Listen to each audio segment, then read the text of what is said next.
Boss battles are an integral part of pretty much every single video game genre, so it makes sense that if you can imagine it, it's probably been done. That said, we'd be remiss to underestimate the creativity of video game developers, as they've proven time and again they can pull something out of the bag that we'd never have predicted. Even this far into the history of gaming, we're still seeing certain boss battles so unique and special that they stick within your memory. I'm Jess from WhatCulture, and here are the 9 most unique boss battles in video games. Number 9. Great Mighty Poo, Conker's Bad Fur Day. When it comes to bizarre boss fights, and let's face it, just bizarre games in general, there's nothing quite like Conker's Bad Fur Day, where in one particular battle, you're facing off against a gigantic opera-singing piece of poo. The crappy antagonist roams the absolutely disgusting boss fight arena inside Poo Mountain, and you'll need to help our hero obtain rolls of toilet paper that he can throw into the boss's mouth whenever he opens it to sing. I want to say, despite how indisputably gross this boss fight is, there is something haunting about the score and the singing. There are ample squelching and fart sounds, so you really get the full effect before flushing the big bad to be done with it.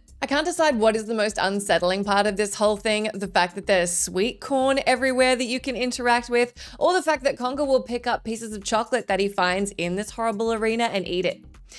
It's the second one. Yeah, it's the second one. Number 8. The Swordmaster of Melee Island, The Secret of Monkey Island.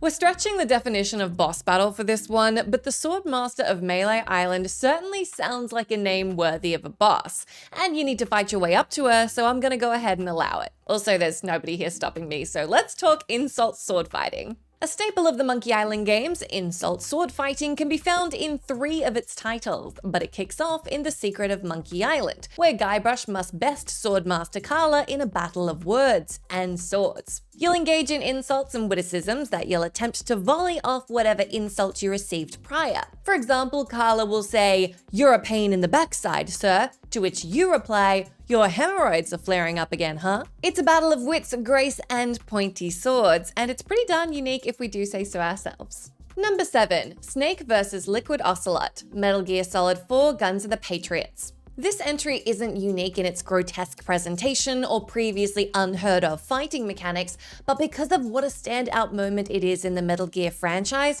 and how perfectly it represents Snake and Ocelot's lifelong battle that has consumed both of their lives. For fans of the series, this final standoff is also intensely impactful and emotional. With that especially unique Kojima magic, this battle evolves through different genres, HUDs, and soundtrack changes to reflect every other time the two have fought in the series' history. There's 2D elements in there, health bars, classic fighter mechanics, and all sorts of components you won't have encountered before this point in the game. In the end, there's a sadness and a tragedy to watching these 2 old men grapple with each other, both victims to a pointless war. This scene perfectly encapsulates what you'll have gone through by this point as a player and what these characters have sacrificed and become. There's not much else I can say to do justice to just how well executed, clever, and intense this boss fight is, but if you haven't experienced it for yourself, you're probably gonna want to change that. Number 6. Famed Mimic Go-Go, Final Fantasy V. When it comes to boss battles that subvert your expectations,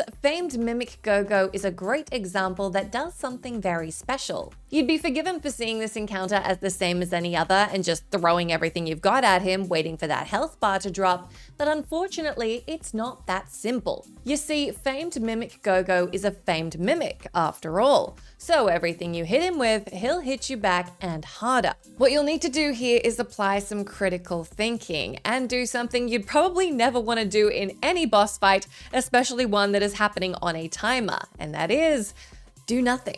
Of course, doing nothing is agonizing while you're watching your precious time tick away, but Famed Mimic Go-Go is trying to ascertain whether you're worthy of the Mimic Shard. So the way to do that is to mimic everything he does to you, which is nothing. In the end, he'll praise you for doing, quote, perfectly nothing perfectly, and drop you the shard. It's very cool. Number 5. The Slot Machine, Star Fox. It's a slot machine in space. I don't really know how much more you need to hear from me to justify this entry being included on this list, but let me run you through it anyway. Star Fox games require a few playthroughs if you want to see absolutely everything they have to offer, and you'll want to see this unique boss battle because it's just insane. There's a hidden area called Out of This Dimension that can be accessed by players who destroy the biggest rocks in the toughest asteroid level. Pull it off and a bird spawns which you can fly into. If you've abandoned all sensible gaming know how to string together these specific actions, you'll spawn in a hidden area replete with paper aeroplane enemies and a big end-level boss in the form of a slot machine. I'm sure you'll have gathered by now that this particular boss fight is not going to go down like a regular boss fight. In order to come out victorious, you'll have to fire on it until you get 7s across the board, at which point you'll be rewarded by the game ending, whether you wanted it to or not. Number 4, Mr. Freeze, Batman Arkham City. While entire games have been created around this mechanic now, it was a dually pleasant and unsettling surprise to realize that Mr. Freeze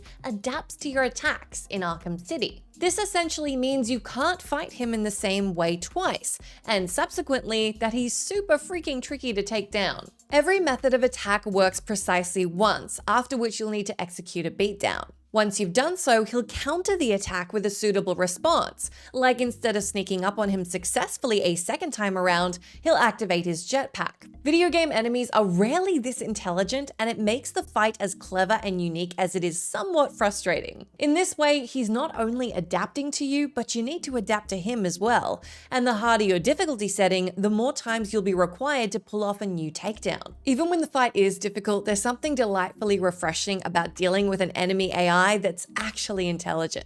Number 3, Negative Man, Mother 3.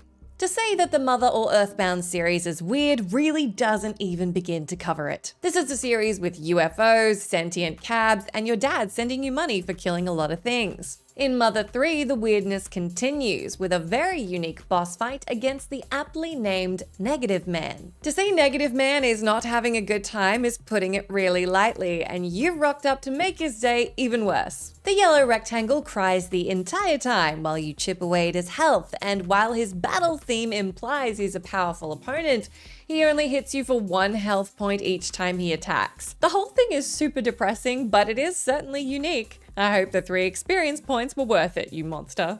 Number 2, Bobbus DMC Devil May Cry.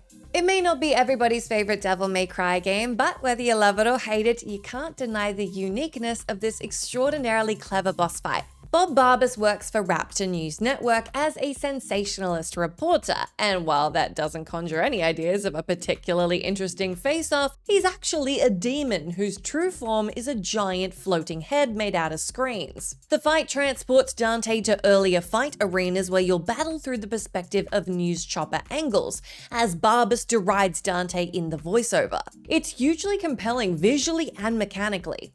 Between the transportation interludes, you'll hack and slash away at Bobbus's head while avoiding his massive AoE attacks. The fight is graphically very impressive and feels just as epic to play as it sounds. If you ever deeply wanted to be able to fight propaganda in a video game, you'd be hard-pressed to find a game that lets you do it quite like this one does. Number 1, Wheatley, Portal 2. Portal is just a little ball of uniqueness no matter which way you spin it. From its world building to its Easter eggs, mechanics, and level design, there's so many special things here, and the final boss fight of its second title is no exception. The final conflict with the intelligence dampening sphere, better known as Wheatley, who's been corrupted after subbing himself into the main control system, is super creative. As the lab falls apart, you're left with very few options on how to take on Wheatley, and very few places to spawn portals. One such location is underneath Wheatley, where some of the white paint has spilled, the very same white paint that can hold portals and is made of moon dust. While the ceiling falls away and the moon is visible in the night sky, some quick thinking will reveal that you could pop the exit portal up on the moon, and you do just that. It's extremely cool, and Valve even programmed in a scientifically accurate speed of light delay for how long it would take the moon portal to open. The early stages where you're navigating around carrying the cores with all their different personalities and the ticking clock make the fight fast-paced and exciting, which is particularly impressive for a game that's primarily about puzzles and physics. That's the end of our list, but do let me know down in that comment section if you can think of any other particularly unique boss fights in video games. As always, I've been Jess from WhatCulture. Thank you so much for hanging out with me. If you like, you can come say hi to me on my Twitter account where I'm @JessMcDonnell, but make sure you stay tuned to us here for plenty more gaming goodness.